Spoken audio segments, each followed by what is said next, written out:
Welcome everybody to the Kim Barra Show. I am your host, Kim Barra, and on today's episode, we have Mr. Arjun Rai, who is going to be talking to you all about using emojis in your marketing. I know it sounds weird, but companies like Domino's have been using emojis to see an increase in orders and sales. Pizza Hut, a whole range of companies are using them now to really create an interactivity with their clients, with their customers. And he shows you exactly how you can do it for your business too, and how you can find a little bit of a shortcut that allows you to get the same results as someone like a Pizza Hut or a Domino's for a fraction of the price. So before we jump into today's episode, if you ever need any help with your marketing, head over to marketingmogul.com.au where we can help you get phenomenal results with your online advertising. But without further ado, let's jump into the show.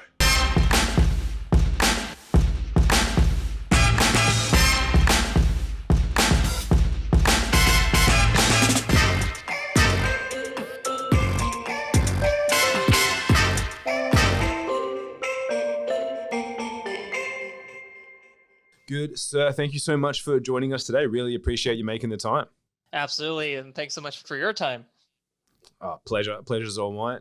Now, I always like to start my podcast off the same way, which is if you and I met at a party and I said to you, what is it that you actually do? What's your go-to answer? My go-to answer as of right this second would be we as a startup at HelloWoofy, we make smart marketing accessible for all small businesses. We like to say we call them underdog marketeers. That's the mission, that is enterprise grade technology for the price of a latte. I love that. Definitely could give up a latte to get access to some of this. Now, fill us in a little bit more, because after we had a chat, obviously, before jumping on this, and I told my team about it, and they were like, really? Like, this sort of stuff has like that much of an impact? So they were a little bit skeptical, but I was like, look, Arjun wouldn't direct me down the wrong path here. He knows what he's talking about. So fill us in a little bit more about what you guys do and like what some of the impact it has on campaigns and marketing and advertising in general for people. Yeah, and it's interesting because for a very long time, small businesses, and I'll do a quick screen share here, a lot of the small businesses had to use tools that look like this, right? Very clunky, very old school, and very linearly designed, almost like by engineers for engineers. But hey, they get the job done, which is, just like a BlackBerry, you can make a phone call, but by no means is it an iPhone.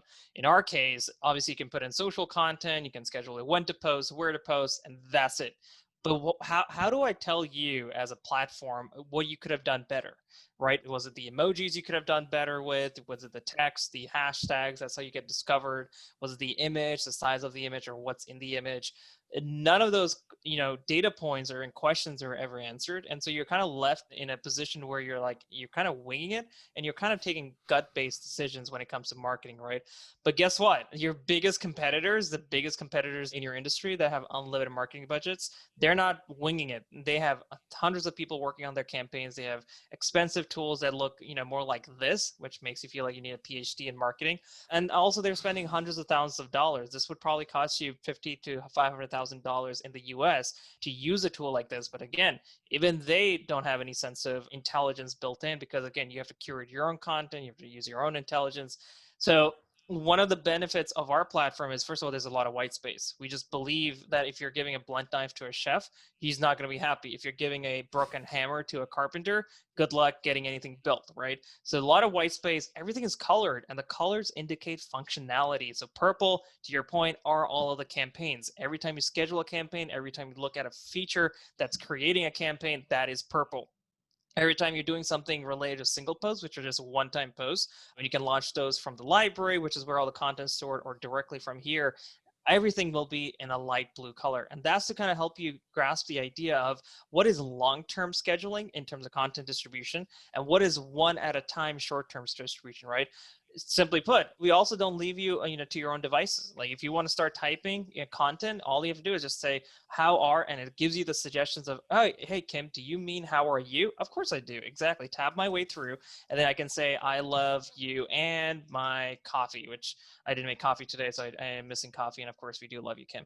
But that's the ability for you to, automatically complete the sentence and let the platform do it for you.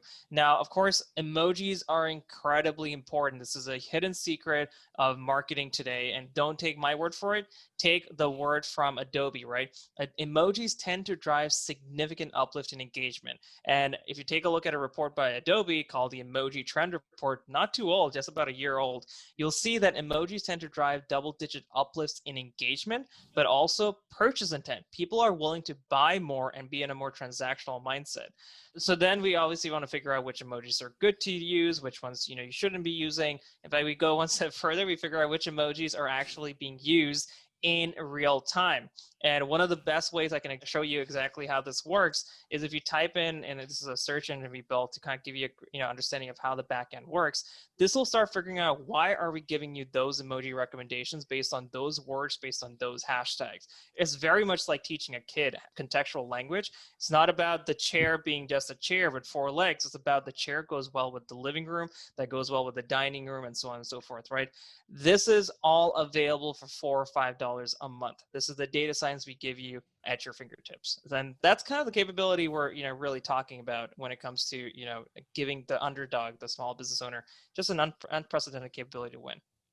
I love that. And obviously as you mentioned, because a lot of times people go, oh, cool, I look at some of this research, but how do I know if I'm making the right choices? And that's what I like. When you first showed me, I was like, this makes sense, because it's like, cool, I can go and chuck hashtags into a Facebook ad that I write, but how do I know if that hashtag has that, without doing a million different split test variation, testing every single emoji under the sun? How do I know that my emoji that I use there is the correct one versus anything else?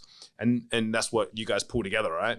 Yep, absolutely. And you can even upload an image and we'll figure out what's in the image and give you a hashtag based on that, which I didn't show you right now. But the point is you could have done all of this, right? But you could have gone from Australia to New York and you could have swam and, driven the whole way. But you probably appreciate a Tesla or something that's automated and gets you from point A to point B.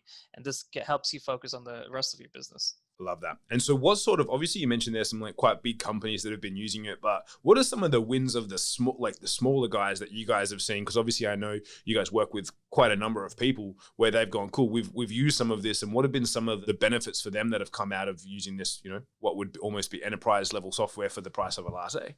Yeah, no, absolutely great question. And if you take a look at our Facebook group for our customers called Content Masters by HelloWoofy, you can see firsthand what customers are liking, what they're not liking, what they want us to improve, what features they want us to build. It's a very interesting way because we're a B2B company, but we're acting like a B2C company. And they're telling us every single day, they're getting more engagement, they're getting more likes, they're getting more interaction because of the use of emojis. People are trusting the brand more. Obviously, based on the studies, that's exactly what ends up happening is you just end up getting a better communication with your customers and people who are following you. So all of that is true. In fact, people are also saving a ton of time. When we can help you create the content, people are not spending time in, what should I say next? What should I do next, right? One of the sections in the platform is called Discover. We actually find content from all over the world, categorize it, and present it to you based on what you want. And all you have to do is tap, click on the link, and it'll automatically create a post for you. It'll actually read the content and give you quotes from the article into a social media post. And very soon, because we've also built a tool called Journal that allows you to autocomplete entire blog posts, you'll be able to cite those sources and pull in quotes in MLA standard automatically like that. And that allows you to almost write content like a journalist as a small business owner. I love that. That's so amazing. Now, for anyone that's listening and they're maybe in a more, I would say an abstract industry where they're like, oh, I don't think that putting in emojis and things like that is actually going to be beneficial because I'm so serious. Had there been any industries where you're like, look, these guys, maybe it's a lawyer, maybe it's something else, I don't know, where they've gone, hey, actually, they've used this stuff, used some of this data and actually got some really good results from it? Yeah, we run into traditional industries and traditional-minded people all the time, and they end up saying, oh, wow, this is amazing, and this is actually really doing well. I mean, at the end of the day, people are people. We're all visual people, right? And emojis is just another example of that. And now I also want to tie in, because obviously, as you mentioned, you guys have been you're acting as a B2C, but you guys are really B2B. But one of the things that you shared with me is your, I want to say almost B2C approach for capital raising and things like that as well. Can you share a little bit more about what you guys have been up to? Because when you told me about it, I was like, I've never really thought about it in that way that you shared. I was like, this is really cool. Yeah, no, again, we're very much a SaaS company, but we have the benefits of an audience, a following, which is very loyal and engaged on a day-to-day basis, right? So one of the things, you mentioned is raising capital. We've raised capital between the last campaign we did in the beginning of the year and the current one, about a $500,000 so far. This is between the two campaigns. If you take a look at the second campaign, we raised about, I think we raised a little bit more today, about 105,000, give or take. And that's purely people who are looking to invest as low as $100 into the company and own a piece of it. Now, again, we're building a very different kind of company. Not only can they invest in the company, they get to interact with me. I actually post video responses to all of the questions in the Facebook group. Every Friday, we have SMB therapy sessions, which means people can just jump on a client networking call and ask me any question. In fact, ask all the other small businesses any questions you may have. Last week, we were helping, a small business owner come up with more revenue streams. The week before, we were helping people build their websites and make sure Facebook Pixel was installed and all the paid marketing was up and running. Literally, you could ask me any question. And now very soon, all of our customers can hire one another. If you're an editor, if you're a podcast owner and you need a writer, we definitely have virtual assistants and writers on our platform. What if you can match make the two of you? Because who would be better to understand your position than another small business owner that's hustling away as well across the world?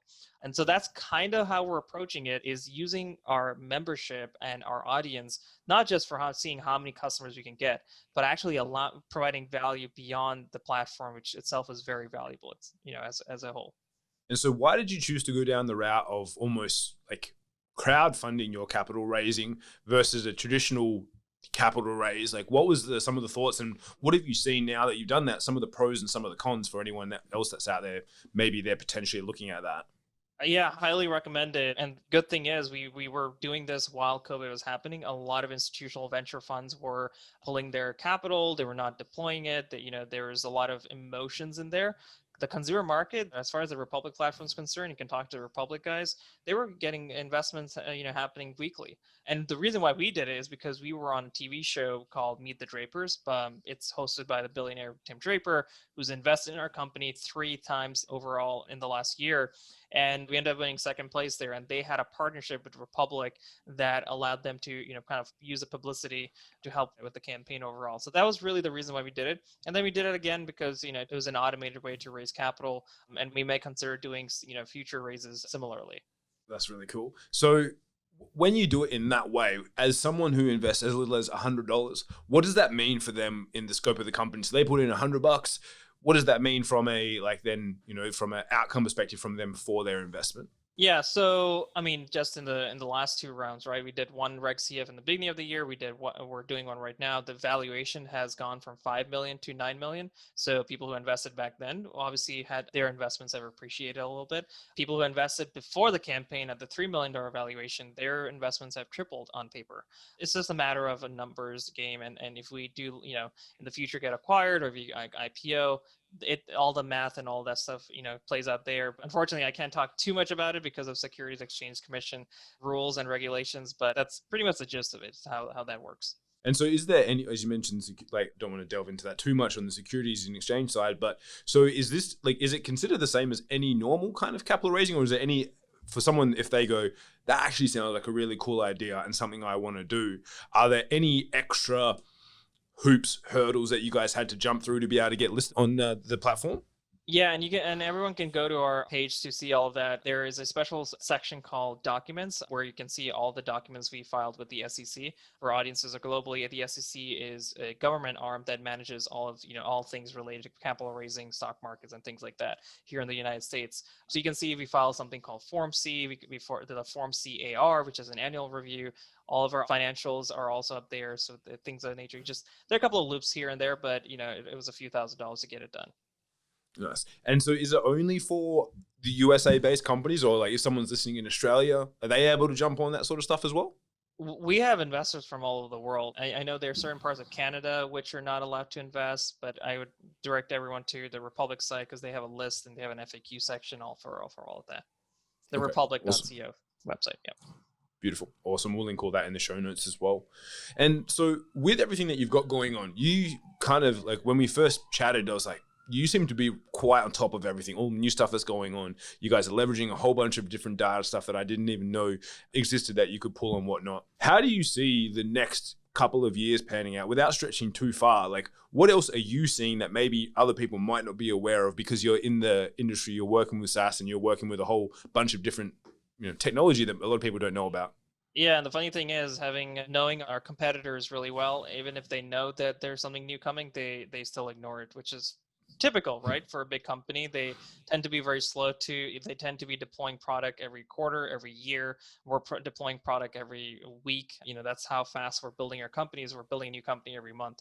One of the things that we saw very early on, and actually one of our customers, kind of amplified the thought process, is the use of Amazon Alexa devices. So if you have an Amazon Alexa device, anything from a dot to a full, Fire TV, which has a visual output, or an Echo Show, which has a screen built in. For the first time using our platform, you'll be able to schedule content directly into the living rooms of your quarantine customers, your quarantine fans, your listeners. I mean, Kim, you could do the same thing. You could be like, hey, check out this new episode coming out on Friday at 8 p.m. local time, interviewing Arjun Rai, talking about how emojis are driving double-digit uplifts in engagement, right? That could be a 2-minute video. You could be on their TV, and that's it. We're giving you the ability to compete with any other broadcasting station, right? You could become your own broadcaster in the living room, in the comfort of the living room of your customers. So that's something that, is coming out, very soon. And we're anticipating that to be the new norm with COVID and everything. It's very, very timely. We also anticipated that journal would be the best way to build content marketing, as a way to drive traffic. Of course, with COVID and everything, digital marketing is the most important thing you can ever do for your business. Now we're helping you autocomplete entire blog articles. Very soon, you'll be able to see articles that, other articles that you can extract quotes from and have MLA standard citations. So those are the kind of things that we're building. And also, if anyone wants to use a Google Chrome extension, not only can you schedule content from anywhere on the internet, you can literally type anywhere on the internet. So it's not just about social media scheduling. It's not just about creating a blog post. It's about how can we help the underdogs anywhere on the internet come up with the best, most optimized content, whether you're typing an email, you're typing a blog post, or just taking notes on Evernote. That's the kind of mindset that we're coming. And again, all of this is for $49 a year, US dollars. That's just ridiculous. I love that. I love that. And now, as we're getting, towards the end of our chat here together, what's the question that I haven't asked you that I should have? Why are you on your 50th Cath life, and how you got there? Fill me in. Fill me in. So we've had quite a bit of a journey building this company, right? And for anyone who's listening to your show, know that, if you have perseverance and you have good people around you, you can make it. There's a video on our Republic page of how we, under the founder section, of how we basically survived, right? I ended up finding we had about $12,000 left in the bank. I had to let go of my co-founder. I had to let go of our, CTO, for various reasons that don't really matter. We had 12,000 left. I found a second job. Between my girlfriend and I, we put in $170,000, mostly on my credit cards, and then she helped find credit cards. And we didn't know if it was going to work or not. But a year in, we launched the product. 9 months in, we grew 18,000%. We're about to do $250,000 in revenue by the end of the year or more. And the revenue is definitely, we're growing 6 to 8% month over month. The point is, things will just happen. My mom passed away in the middle of the launch itself of our platform. And so things will happen. People will throw things at you, either physically or figuratively, or life will do the same. And you just got to find the right people to surround yourself with, and just keep going. Be the ultimate optimist for yourself before for anyone else. Can I ask, how were you able to do that? Like, what do you think it was? Because obviously you can say being an optimist, but when you've got things like down to the last few dollars, family passing away, like that's a lot of stuff to still be optimistic about. Like, how did you actually navigate through that part? There's a book that really trained me into the mindset that you need, called The Secret by Rhonda Byrne. There's no hocus pocus about it. That's generally the thing that people will tell you. But at the end of the day, it comes down to your mindset, the way you think, the way you treat people. The Secret is actually based on an older book called Think and Grow Rich by Napoleon Hill, which is a classic. Anyone can download it. That really talks about how mindset and energy, focusing energy, it goes into a whole bunch of, because the author Napoleon Hill basically interviewed the most famous icons of his time, the Andrew Carnegies, the Rockefellers, the JP Morgans. And he basically asked them, how did you become successful? So it's a little bit of a harder read. It is pure English from the 19th century, but Rhonda Byrne's The Secret definitely helped me figure that out. I love that. And so now for anyone that's heard everything that we've talked about today and they've gone, cool, I want to find out more about what you guys are up to with HelloWoofy and everything else that's going on for you guys, where's the best place for them to connect? The best way to connect is online. Go to HelloWoofy.com. My email is arjun@HelloWoofy.com. It's also on the very bottom of the website. And I highly encourage everyone to join our Content Masters by HelloWoofy Facebook group. Just go to Facebook.com and search for that. And that'll be a really good way for you to start meeting other small businesses that think just like you, are in the same boat as you. And we're obviously trying to do as much as we can to help them through our platform and also the Friday, SMB therapy sessions, aka client networking calls. Just join, start joining the community, and we're a different kind of B2B company, right? Again, we care about the community. We're trying to help the community as much as possible. Just tell us what we need to build. That's it. Awesome. Absolutely love that. So guys, wherever you're watching or listening to this, if you're listening to it, you need to jump back across to Facebook or YouTube and watch everything, because it's going to blow your mind when you see some of the stuff that Arjun shared on his screen as well. But make sure that if you're listening, you leave us a cheeky subscribe if you love this one, so you can find out more and you can hear when we bring on more amazing guests like Arjun. And of course, jump across and join the Facebook group that Arjun mentioned. We'll put that in the show notes wherever you're listening or watching to this also. Arjun, thank you so much. Really appreciate you making the time. I know it's late for you over there and you've got a big day tomorrow, so appreciate you jumping on with us. All good, and I'll give you a virtual hug. Thanks, appreciate it. We'll chat to you soon. Bye.